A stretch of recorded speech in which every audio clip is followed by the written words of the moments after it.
Tendríamos entonces a esta estructura, que es el sistema nervioso, que está encerrado en una cárcel de hueso y músculos. Él no puede percibir el mundo externo y necesita de los sentidos para poder captar. Si necesitaran ver el color, ¿qué tipo de neuronas podría utilizar? Bipolar. Necesitar neuronas bipolares para poder sentir eso. Si fuera el dolor, unipolares. Y si necesitaran enviar una respuesta motora, pues multipolares. En el desarrollo de este sistema nervioso, pues entonces tendríamos por acá que hay una ciencia que lo estudia, que se denomina así, embriología. De la embriología es la rama de la biología que se encarga de estudiar cómo se desarrolla este sistema nervioso desde que se unen apenas dos células, una que se llama óvulo y otra que se llama espermatozoide, hasta que nace el ser vivo.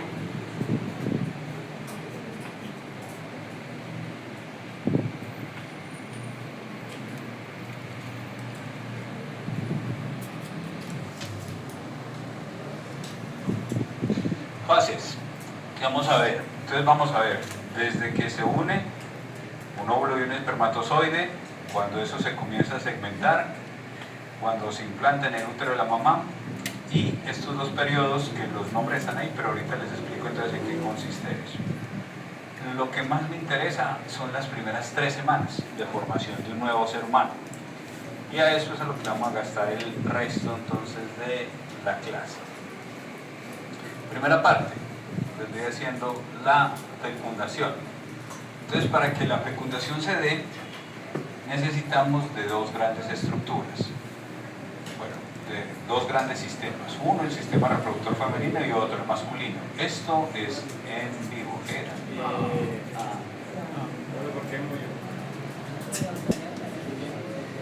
Esto es en vivo. Este es el útero de una mujer. El examen es una laparoscopia.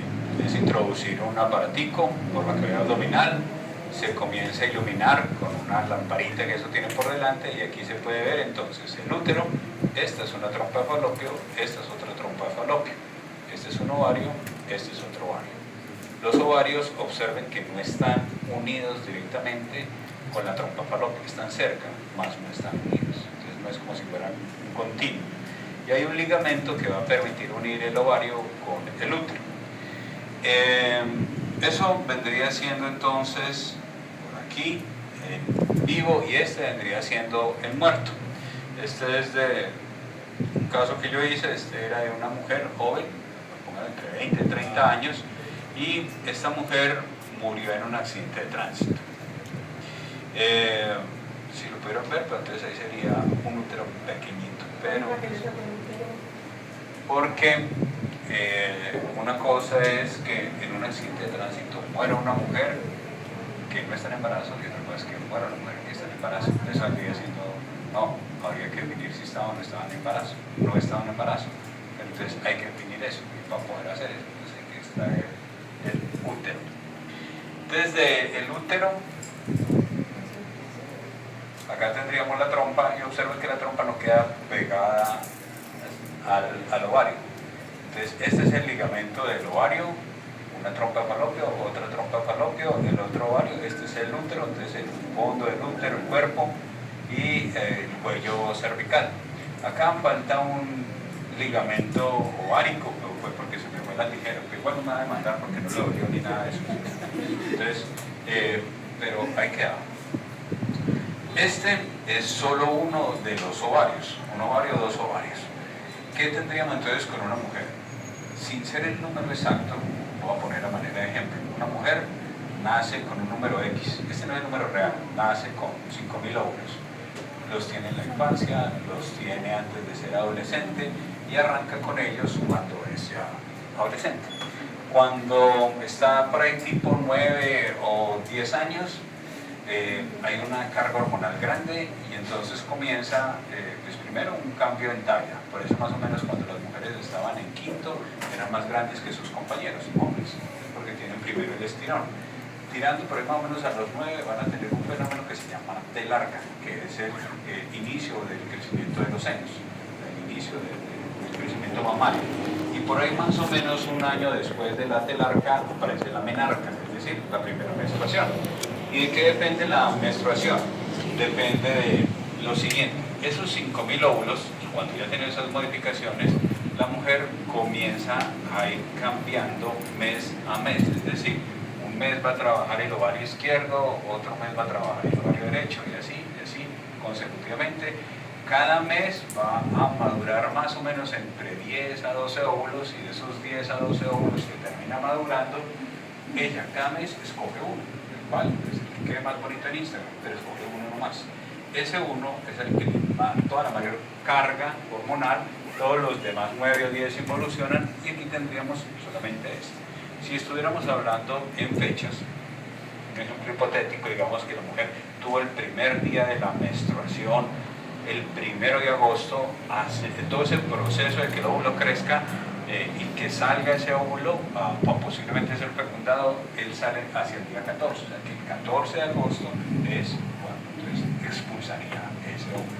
Entonces ese vendría siendo toda una carga que da desde el día 1 hasta el día 14, y aquí como correcto es esto, la ovulación.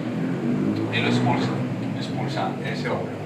Eso va a seguir ocurriendo hasta que se acabe, o sea, cada mes va a ser 10 del izquierdo, 10 del derecho, 10, 10, 10, hasta que se termine. Cuando se terminen, pues entonces estarán ya entrando como en la etapa que debe estar la madre, la gran mayoría de acá, en la menopausia. Tendrán calores, tendrán fogajes, tendrán cambios en cuanto a la tolerancia al calor, al genio, y entonces son cambios que van a ir ocurriendo, pero mientras estén en un periodo fértil, o al menos si pudieran ser fecundadas, esto siempre es lo que va a ocurrir, cambios, hasta que termine.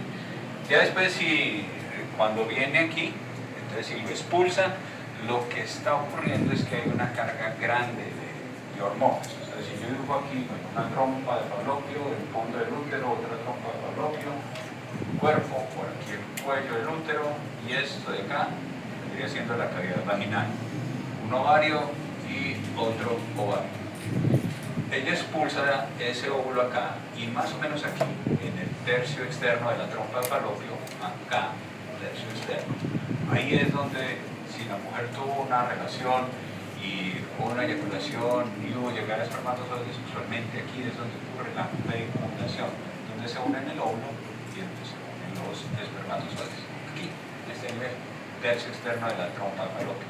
Cuando el óvulo sale, entonces la trompa de falopio se acerca y como que captura ese óvulo y lo comienza a ir transportando a través de las ciclas.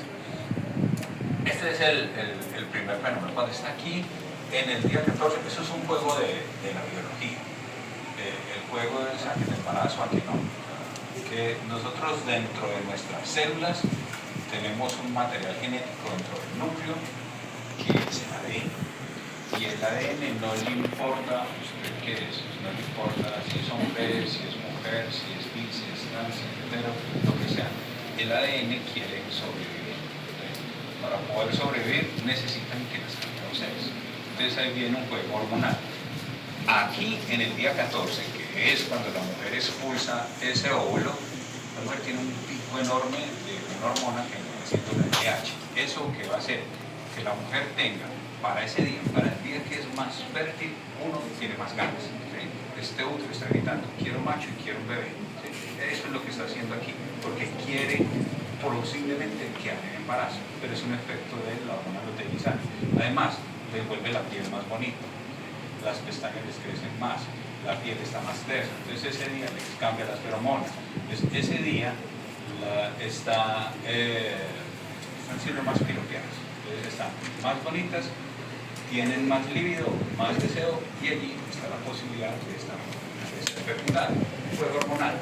En el resto del ciclo, esto de aquí, en el cuello del útero, está tapado con un tapón mucoso, pero justo para el día 14, este tapón mucoso se sale. Entonces el cuello se abre y ya pueden entrar los espermatozoides. El hombre, a diferencia entonces de la mujer, no expulsa un solo espermatozoide, sino que expulsa millones. Los números varían. En algunos textos dicen 200, 300, 500 millones de espermatozoides. En promedio, 300 millones de espermatozoides. Esos 300 millones de espermatozoides, ¿por qué son tantos? Porque la gran mayoría van a morir acá. Van a morir en la vagina. La vagina es un ambiente muy hostil para los espermatozoides por su pH ácido. Entonces el pH ácido de la vagina hace que ellos mueran casi en su totalidad. La vagina es una cavidad, es un hueco. Lo que se vea por fuera, los genitales externos de la mujer, eso no es la vagina, eso es la vulva, los labios mayores, los labios menores, el límite, el clítoris, todas esas estructuras son parte de algo que está aquí por fuera y esos son genitales externos. Pero la cavidad vaginal es una estructura interna, ¿okay? Y mide en promedio un poco más, un poco menos, centímetro más, centímetro menos, mide 12 centímetros. Esa es la longitud. O sea que no se necesita nachoidad, 12 centímetros mide. Pero es un tejido que tiene una particularidad. Es muscular y es elástico. Tan elástico es que la gran mayoría de nosotros, a no ser que hayan nacido por cesárea, salimos por acá. Entonces imaginen la cabeza de un bebé saliendo por la vagina. Y no es que salga la cabeza del bebé que la vagina quedó así, que no puede entrar en moto y aplaudir. Ella vuelve y recupera su tono, recupera la parte elástica. Entonces es una estructura que es muy elástica porque está diseñada para eso, para poder sacar entonces un bebé y obviamente también para servir para la copa. Entonces esos millones de... Buenas tardes. Bastante.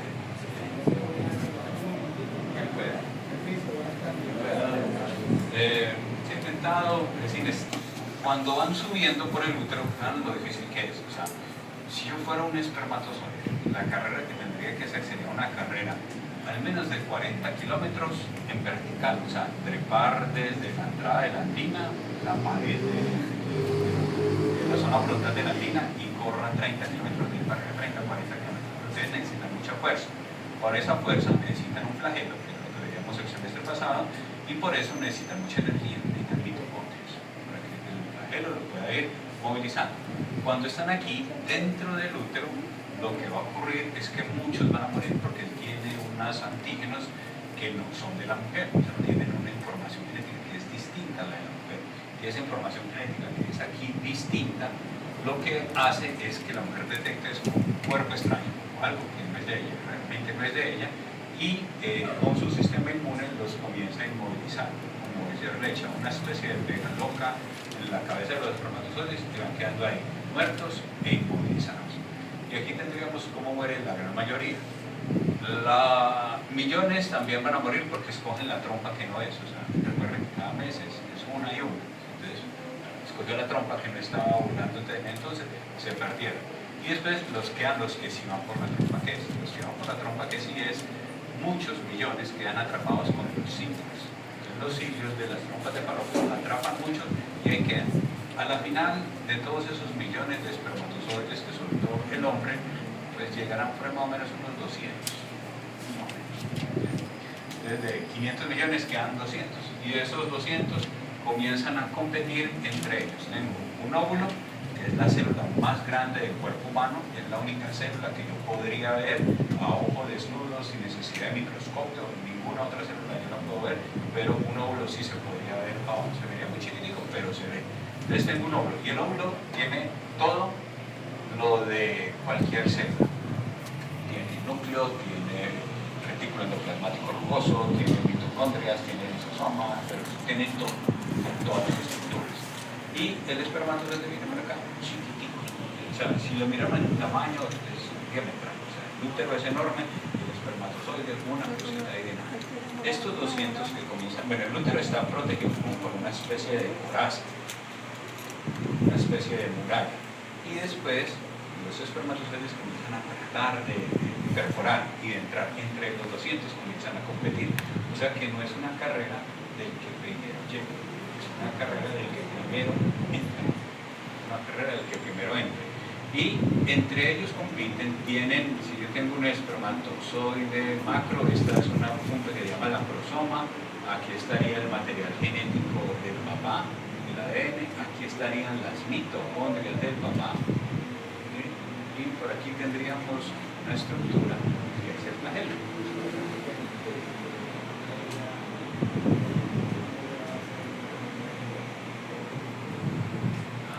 El problema es del televisor. Muchísimas gracias. A la antigua. Entonces,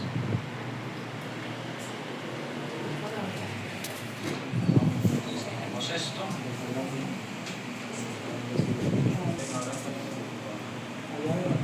Entonces, tendríamos un espermatozoide solamente que está enorme y ellos comienzan a tratar de entrar. Aquí hay una gran cantidad de enzimas y tratan de perforar esta coraza protectora. Cuando tratan de perforar esta coraza protectora, el primero que entra, pero no entra en su totalidad, entra con la misma falsa promesa juvenil, entra la pública nomás, entra el cromosoma. Este segmento de acá es el que pero no entra en ninguna parte, o sea que entra el material genético del papá, pero no el material mitocondrial. Las mitocondrias, recuerden que también tienen ADN, entonces nosotros no tenemos ADN mitocondrial materno, solamente tenemos ADN mitocondrial materno. Entonces la mamá sí aporta el ADN de sus mitocondrias, sí aporta el ADN de su núcleo, el hombre solamente aporta esto.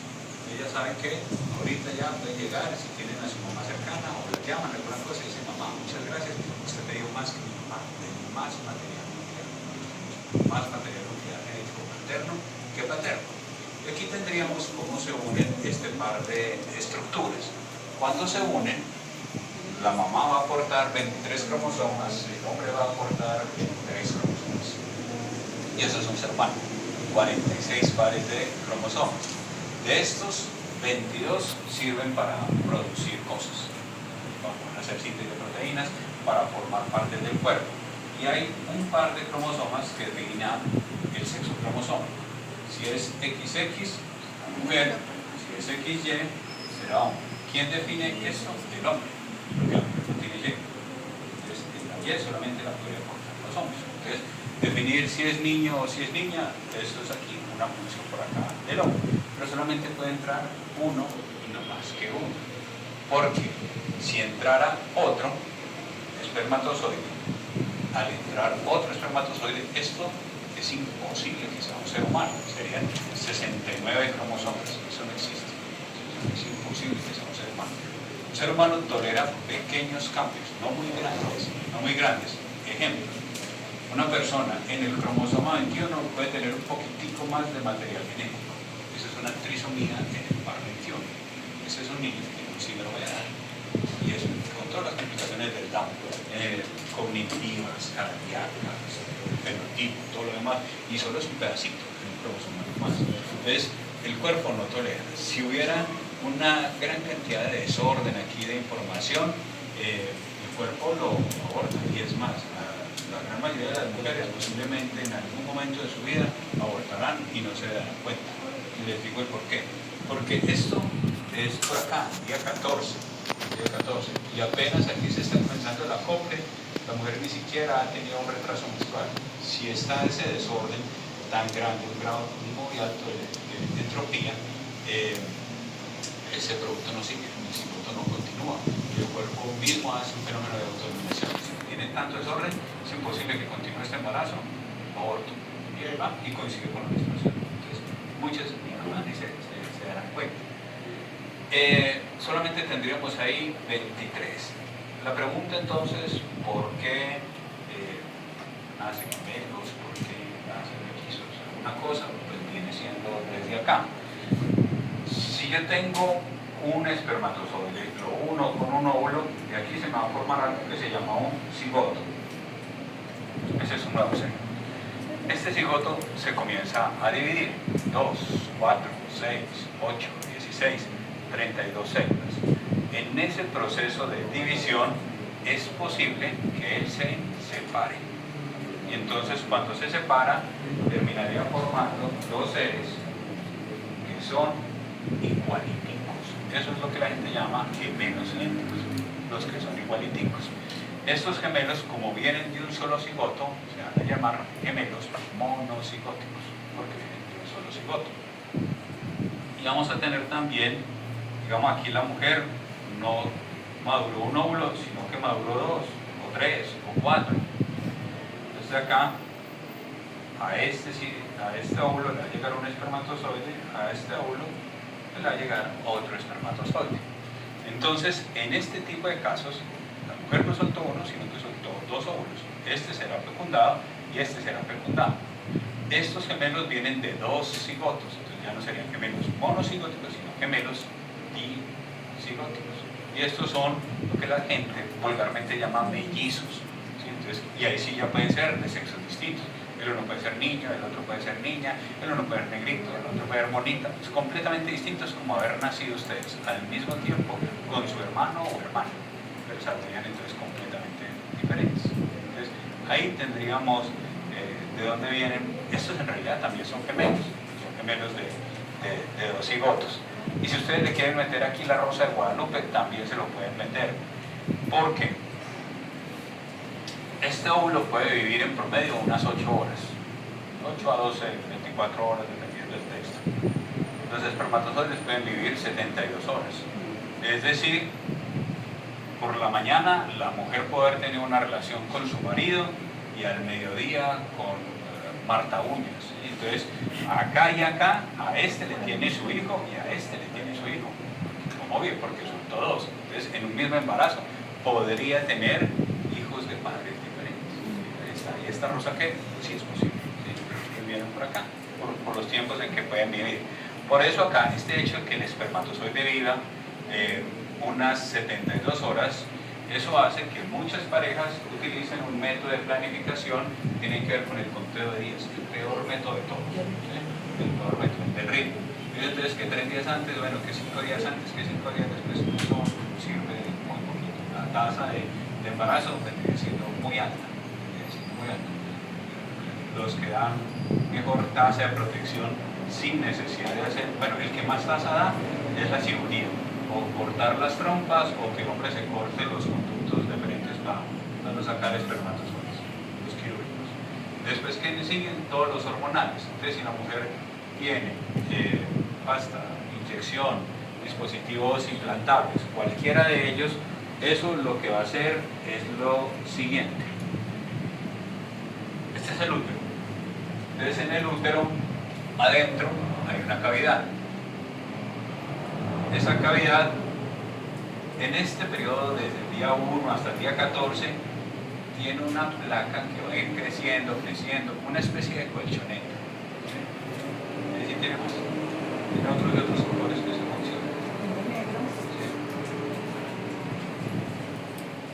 Esto se llama endometrio. No, es imborrable. Endometrio. ¿Qué es?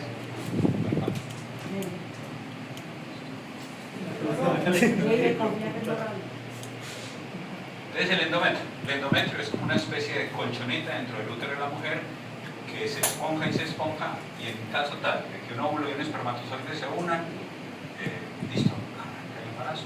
El óvulo se va a pegar ahí y cuando se pega ahí, él comienza ya y saca placenta y saca cordón y todo lo demás y ahí ya podría entonces este embarazo continuar.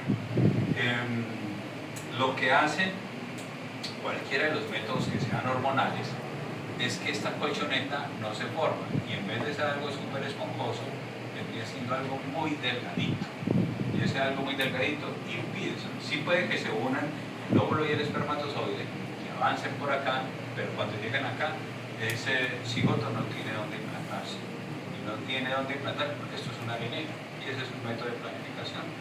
Porcentaje de eficacia 99-98%, pero ninguno es efectivo al 100%, o sea, siempre va a existir un porcentaje de falla.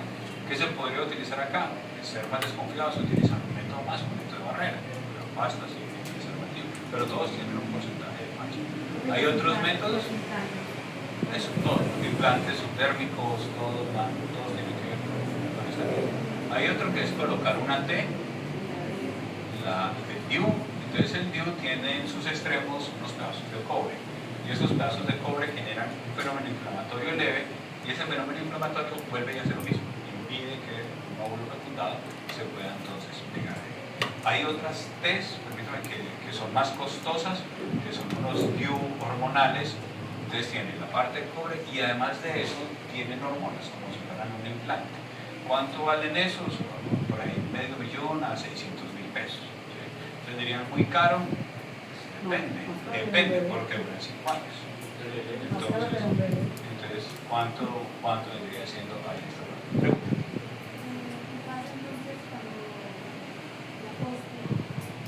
Listo, la pasta del post-day.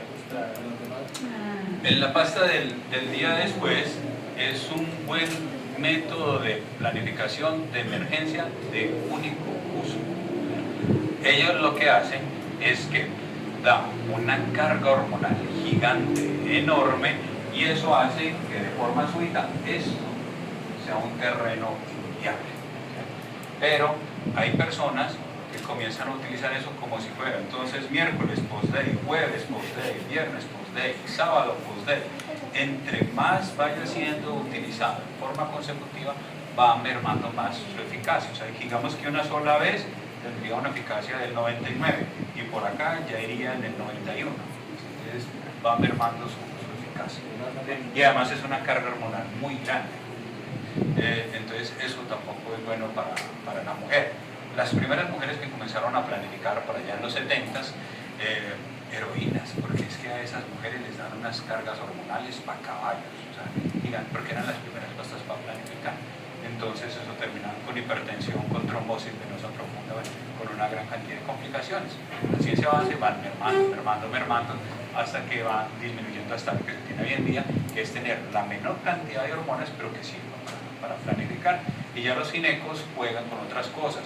Que tengo mucho acné, pues puedo utilizar esta o esta hormona para que la piel esté más bonita o no. Entonces ahí ya viene todo el juego. Pastillas abortivas en sí, que las mujeres cuando pues, se enteran que están embarazadas, ¿cómo pasa? ¿Qué afecta a la fertilidad? Abren aquí el cuello. Son pastas que originalmente fueron estudiadas para la gastritis, pero dentro de sus efectos secundarios se dan cuenta que producían abortos. Entonces ya después se sacan como pastas de la gastritis y terminaron siendo. O sea, hacen que se abra el cuello del útero y generan un descubrimiento del endometrio. Entonces de la zona donde tiene que estar, sale. Pero sí se pastillas. ¿Qué pasa cuando la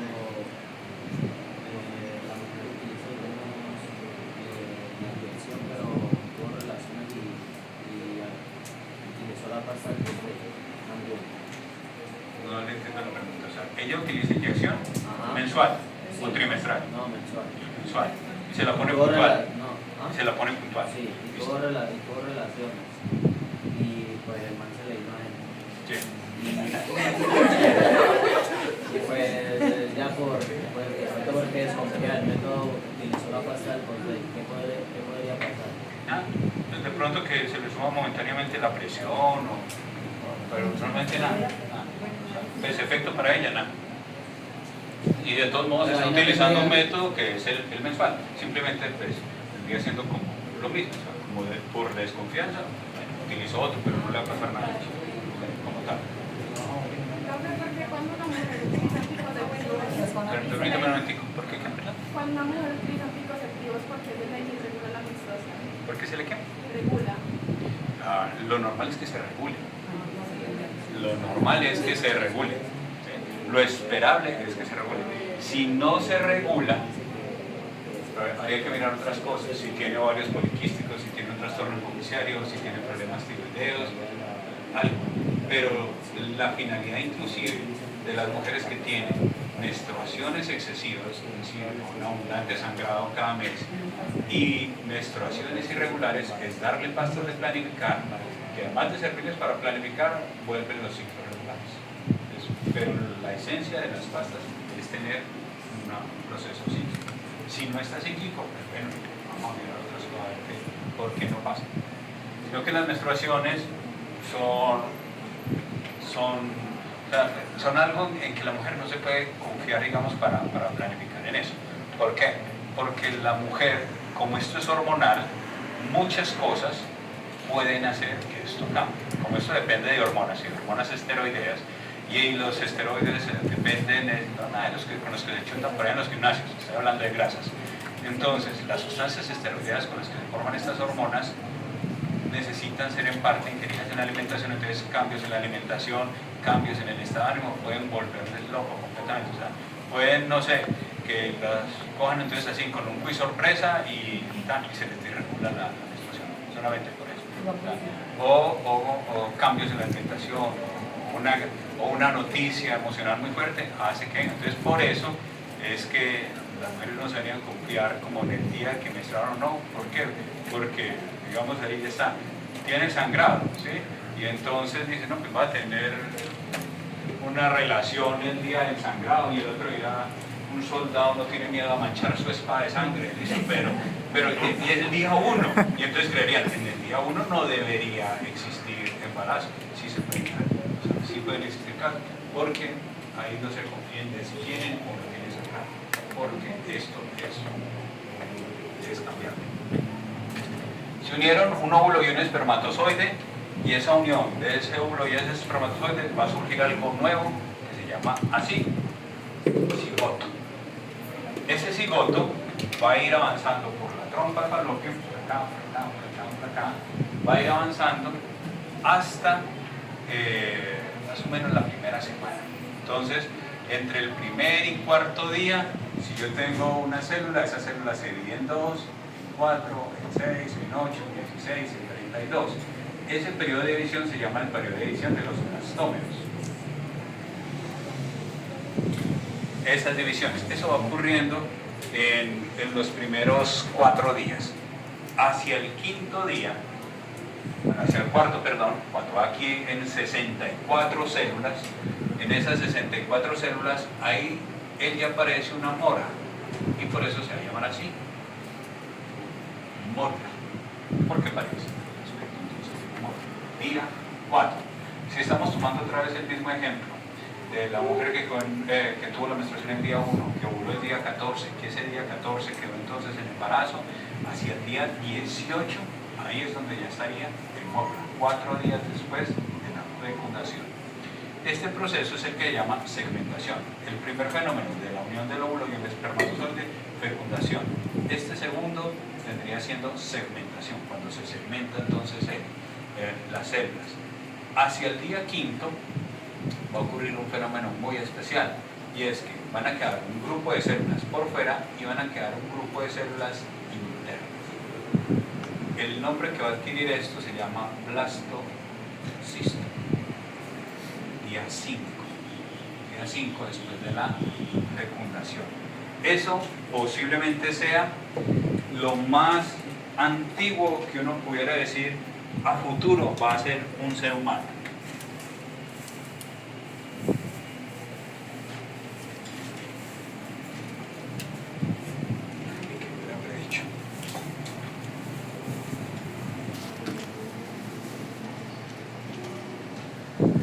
Dos blastómeros, 4 blastómeros, una mórula, día 4. Día 5 tendríamos un grupo de células, y este grupo de células va a ser un ser humano. Todo el resto va a ser lo que ese ser humano necesitará para poder salir vivo, ¿sí? Para poder formar placenta y todo esto. Esto de acá es lo que va a ser a futuro un ser humano. Entonces ustedes podrían ahí, no sé, ahorita se las dejo por aquí, el blastocisto.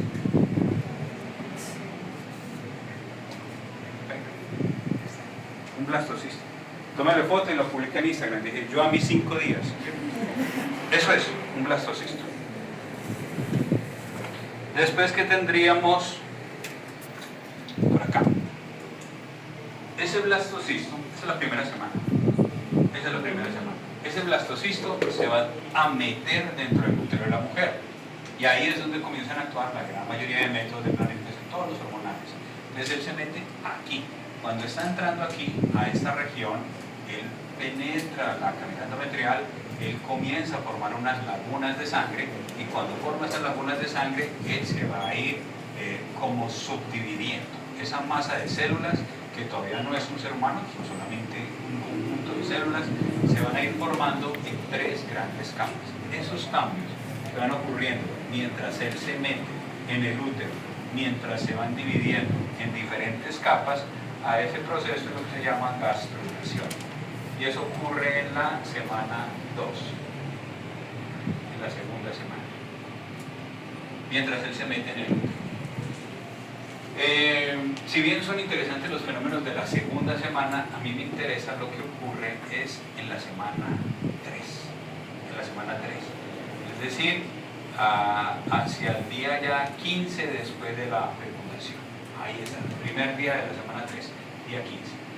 ¿Qué sucede aquí? Que ahí es donde comienza a formarse el sistema nervioso central de este bebé. Ahí es donde arranca, semana 3. Y observen aquí, día 1 salió, bueno, sangrado menstrual. Día 14 se fecundó. Si yo le sumo aquí 15 días, pues tendríamos para acá 29, 28 días. Es decir, para cuando comienza a formarse el sistema nervioso central, la mujer no espera estar en embarazo. La mujer cree que ese día le va a llegar. Y entonces, toda esta semana, toda la semana 3 y toda la semana 4, toda la que sigue, que son semanas críticas para la formación del sistema nervioso central, es cuando la mujer está hablando ahí con el novio, ¿qué hubo? Nada, no, nada, ya bajó, no, no, o sea, todo está por aquí, ¿sí? Entonces, Alzheimer de útero se llama eso. Pero aquí es crítico. O sea, lo ideal es que un bebé fuera planeado para poder darle a la mamá 2 a 3 meses antes de la fecundación ácido fólico, para que cuando ocurran los cambios de formar un sistema nervioso aquí en la semana 3 tenga buenos recursos, ese cerebro sea bien bueno, ese cerebro tenga una mejor capacidad para pensar mucho, que tengan como un plus, un change más ahí para poder funcionar. Pero no es así. La gran mayoría, pregunten entonces ahí a sus padres si fueron planeados o no, o si fueron de una locura y una rumba. Pero es que la gran mayoría cumplimos años en septiembre, porque algo pasó en noviembre, en enero y en diciembre. Entonces aquí es donde comienza la formación del sistema nervioso central. Día 15, semana 3. Ahí es donde ya tendríamos esa parte, blastocisto.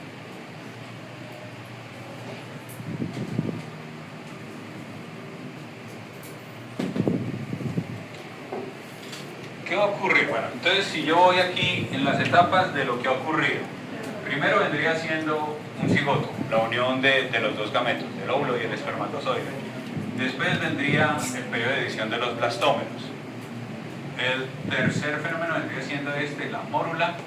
Después la formación del blastocisto, implantación del blastocisto, eso es en la segunda semana. Y después lo que ocurre en la segunda semana se llama gastrulación. Y después vamos a tener lo que ocurre en la semana 3, que es formación del sistema nervioso. Como es formación del sistema nervioso, a esta etapa se le va a llamar neurulación. Formación del sistema nervioso. Más o menos a qué semana o a cuántos días pues se puede comenzar. ¿En qué momento se puede comenzar con el embarazo?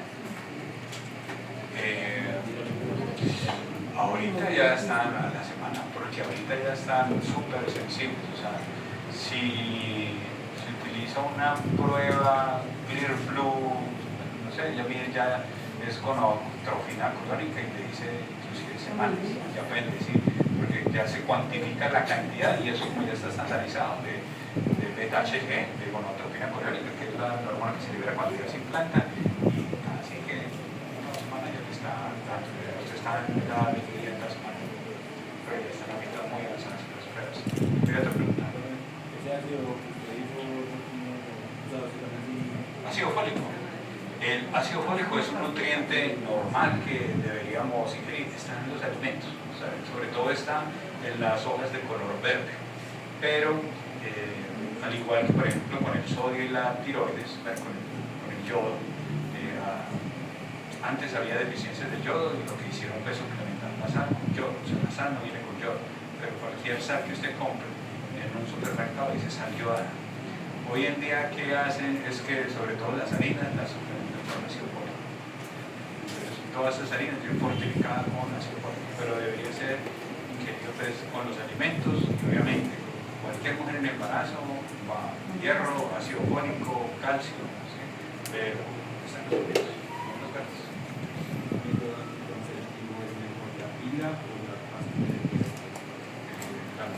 Y después, como le dije, esto es como para un olvido ocasional. La pasta diaria. Los dos tienen la misma tasa de eficacia, depende es de la mujer. ¿Por qué? Porque las pilas son para las mujeres que son muy desmemoriadas. Entonces, las pastas son muy buenas para esa mujer que sabe, pone su alarmita, siempre todos los días a la misma hora se está tomando la pasta, pero si las pastas las está utilizando una que vive embolatada y que, ay no, que se me olvidó, no, que ya me tomo dos. Toca tomar la pasta de la memoria. Entonces, los dos son muy buenos métodos, pero depende del buen uso. Profe, una pregunta. Por ejemplo, una persona que planifica muchos años con pasas o con inyecciones, ¿no tiene ningún, pues, como algún problema luego para quedar embarazada?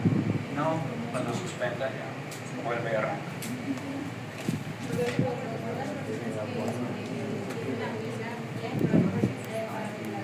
Si la pueden poner así, ¿Que tienen pila?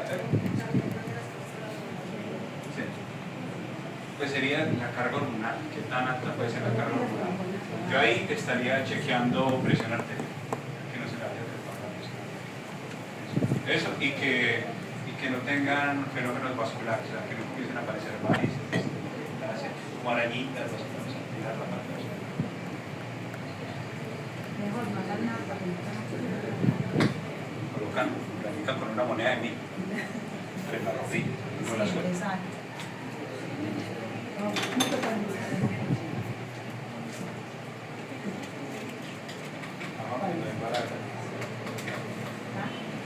Arranquemos con semana 3. En la semana 3, bueno, inicialmente va a existir de ese blastocisto, de esa masa de células que estaban ahí adentro, se van a formar primero dos capas. Una capa que se va a llamar ectodermo y otra capa se va a llamar endodermo. Dos capas. Eso es aquí vamos a ver.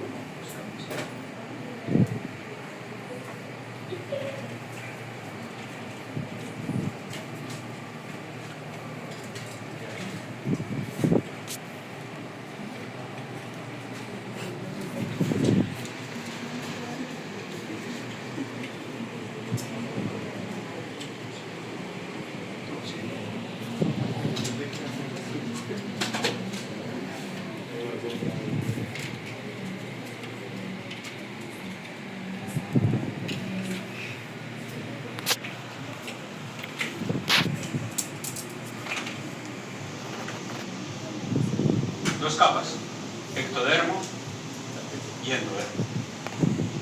Sucede que esta capa naranja, el ectodermo, ella se pliega, se va a meter por acá en la mitad. Y estando arrancando la semana 3, ya no van a ser dos, sino que van a ser 3 capas. La más externa, ectodermo, la del medio, mesodermo, y la más interna, endodermo, pero siguen siendo un conjunto de células. Es decir, que por ejemplo aquí esta naranja, esta verde, pues aquí terminó surgiendo otra. Ecto, naranja, meso, amarillo, verde, endodermo. 3 capas, pero son una gran cantidad de células. Y estos bloques van a servir para construir un ser humano. No son un ser humano, son simplemente capas para construir. Es decir, como si yo tuviera 3 arepas, o sea, 3 masas, y de esta masa me tiene que surgir algo, de esta algo y de esta algo. De esta de aquí, que es el endodermo, va a surgir tracto gastrointestinal, con lo que terminamos en el tercer corte. Todo lo que es boca, esófago, estómago, intestino delgado, intestino grueso, el hígado, eso va a surgir entonces de esta capa, que es el endodermo. De esta capa amarilla, que es el meso, que está en la mitad, surgen lo que es hueso y lo que es músculo, ese par de cosas, del meso. Desde el meso surge hueso y lo que es músculo. Y de esta, el ectodermo, de ahí es donde se va a formar el sistema nervioso. Pregunta para quiz o para parcial: ¿de qué capa embrionaria surge el sistema nervioso central? Listo, es del ectodermo, de acá. Este ectodermo, solo esta capa, me va a servir con este gran bloque, y si yo lo comienzo a fragmentar, yo ya puedo hacer, uno, el sistema nervioso, y dos, puedo hacer la piel y algunas cosas como el esmalte de los dientes, el pelo, las uñas. ¿Eso cómo se hace? Es que yo voy a dejar aquí una parte de un ectodermo. Esto seguiría siendo ectodermo. Una parte, esta que está aquí en roja, es para hacer sistema nervioso. Se subespecializa para hacer sistema nervioso. Y el resto del ectodermo me va a servir, es entonces para hacer lo que viene siendo piel y faneras, el pelo, las uñas, el esmalte de los dientes. Y piensen cómo viene esto de integrado de acá en su vida diaria. Posiblemente algunas personas, cuando están bajo estrés, ansiedad, una gran carga emocional, se les comienza a caer el pelo, las uñas se van volviendo más frágiles, pueden tener problemas dentales, y eso viene desde acá, desde cómo esto está ligado.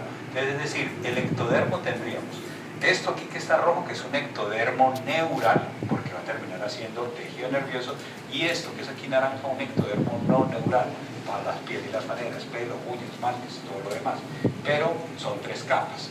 Entonces ya saben, el ectodermo para formar sistema nervioso, más pelo y uñas, mesodermo, hueso, músculo, endodermo, tracto gastrointestinal. Y así fue entonces como vienen surgiendo estas estructuras que las tendríamos entonces por acá. 3. Y eso es lo que se está dando. Este ectodermo, esta parte de acá, si yo tengo entonces la parte naranja, eso es para formar otras cosas. Eso es un ectodermo no neural. Esa parte roja, el ectodermo neural, si yo lo miro desde arriba, digamos que todo esto sería lo naranja y el rojo vendría siendo este pedazo acá, visto desde el techo. Esta parte que está aquí en el techo, esto aquí se va a llamar la placa neural. Es una placa de tejido nervioso. Esa placa de tejido nervioso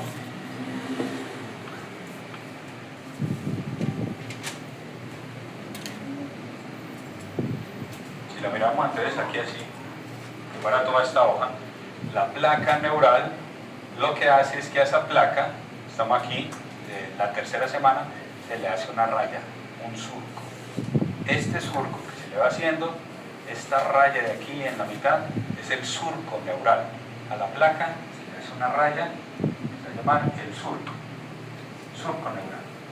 El porqué de ese surco.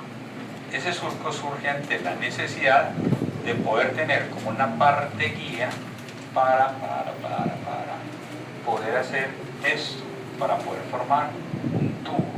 Es decir, el ectodermo neural, va a surgir la placa neural, un surco, y finalmente los bordes se elevan y ya puedo tener formado un tubo neural. Eso vendría siendo al final lo que va a ocurrir. Este tubo neural, entonces, si yo tengo aquí la placa, observen cómo los bordes se van elevando hasta que se cierra, pero el tubo no se cierra completo, definido de una sola vez.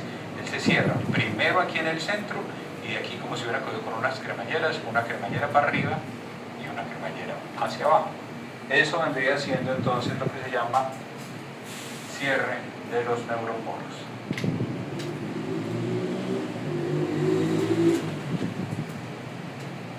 Eso está ocurriendo más o menos entre el día 25 y el día 27. Hay un neuroporo que queda aquí hacia arriba y hay un neuroporo que queda aquí hacia abajo. El que primero se cierra es el que va quedando hacia arriba, el craneal. Y después, más o menos 2 días después, se va a cerrar el que queda hacia abajo, que vendría siendo el caudal. Entonces, aquí ya tendríamos con este tubo, una placa que se elevó y que terminó formando un tubo neural. Con este tubo neural yo voy a poder formar sistema nervioso central. ¿Cuáles son los 2 grandes componentes del sistema nervioso central? El encéfalo y la médula espinal. El encéfalo y la médula espinal. Eso vendría siendo aquí los grandes, y eso sale del tubo. Eso sale del tubo. cuando el tubo se está doblando, van a existir unas células que migran a un lado y a un lado. O sea, si yo tengo aquí el tubo visto del frente, existen unas células que van para acá y otras que van para acá. Estas células se llaman células de la cresta neural.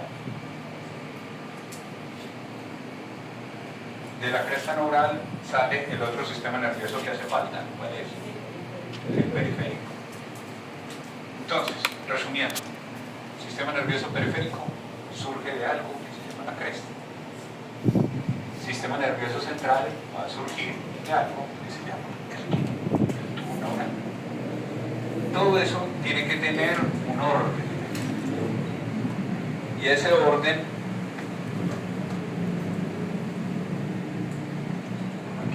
la capa amarillita, ¿cómo se llama? Mesodermo. Entonces del mesodermo va a surgir, voy a poner aquí este botoncito. ¿Dónde está el botoncito? ¿En qué capa? En el mesodermo. Entonces este botoncito que está en el mesodermo, del mesodermo va a surgir algo que se llama notocorda. La notocorda es una estructura que le va guiando a todas estas cosas que se están desarrollando arriba en el ectodermo para poder que se formen donde tienen que estar. Si estuviéramos viendo, no sé, una película de Harry Potter, sería ese sombrero clasificador, usted es de Gryffindor, usted pertenece a esto. Entonces todas las células que están arriba dicen, yo no sé qué quiero estudiar, y dicen, usted va a ser mejor como neurono, usted va a ser mejor como un oligodendrocito, usted vería mejor si fuera un astrocito. Entonces los va organizando. Es decir, hágase usted adelante, hágase usted atrás, usted ubíquese en este lado. ¿Quién hace eso? Lo va a hacer entonces esa estructura que se llama la notocorda, que no es del ectodermo, es del mesodermo. Ahí está. Recapitulando hasta acá, el mesodermo es como el arquitecto, el que estructura todo lo que se está formando arriba del ectodermo para que ellos puedan entonces actuar bien. Función entonces de la notocorda, se la digo y vayan anotando ahí, le estoy haciendo el principal inductor primario de la diferenciación celular. Función de la notocorda, principal inductor primario de la diferenciación celular. Es el principal inductor, induce, primario, es el más importante de la diferenciación celular. Le va a decir a las células que están arriba en qué se tienen que ir diferenciando. Diferenciarse en esto, en esto, en esto o en esto. Y eso lo va haciendo entonces la notocorda. Y ahí ya tendríamos los tres grandes elementos que surgieron desde la semana 3 para poder formar un sistema nervioso. ¿Qué necesito para un sistema nervioso? Necesito primero un tubo, necesito una cresta neural y necesito una notocorda. ¿Cuál de los tres es del meso? La notocorda. ¿Y esto? La cresta neural es de dónde? Del ecto. ¿Y esto? Del ectodermo. Ahí va. Y ahí ya se ha formado inicialmente un tubo. Y ese tubo pues, va a estar entonces después protegido por hueso y por todo lo demás. Eso está ocurriendo entre la semana 3 y la semana 4. Ese proceso entonces de aquí de diferenciación, pero es crítico. O sea, de esto que se forme bien, dependerá que no sea muy bobo ni que tenga algún tipo de retraso. O sea, gran parte de lo que nosotros somos desde aquí. Pero, por ejemplo, aquí si la mujer está día 28, cree que ese día le va a venir y se va, no sé, para las fiestas de la cosecha y por allá va, bebe, toma, fuma, mete tusi, popper, todo lo que maree. O sea, cuántas cosas se pueden hacer aquí que pudieran dañar el cerebro de un bebé que está en formación. ¿Sí? Y la mujer ni cuenta se da, o sea, porque no sabe, ni siquiera espera estar ahí en embarazo cuando está aquí iniciando ese proceso de formación. Él va a seguir evolucionando para poderse ir diferenciando en las estructuras que tendremos que ver posteriormente del sistema nervioso. Y esos son fenómenos críticos de la semana 3 hasta la semana 4. Hasta la semana 8, absolutamente todos los que estamos aquí fuimos mujeres. Todos fuimos mujeres. En la semana 8, si existía la Y del XY, esta Y hace un baño hormonal, hace una sobrecarga de testosterona, baña ese cerebro que está en formación de testosterona y pueden venir algunos cambios conductuales, cambia la parte de los genitales son ambiguos y entonces de ahí puede entonces ya evolucionar hacia genitales externos masculinos y esta vendría siendo la diferenciación. Si no está Y, sino que hay una X, pues la diferenciación de los genitales externos vendría siendo ahí, si es hombre o mujer. Pero hasta la semana 8, todos, fuimos mujeres. Y de ahí, las primeras 12 semanas es formación. Eso es un embrión.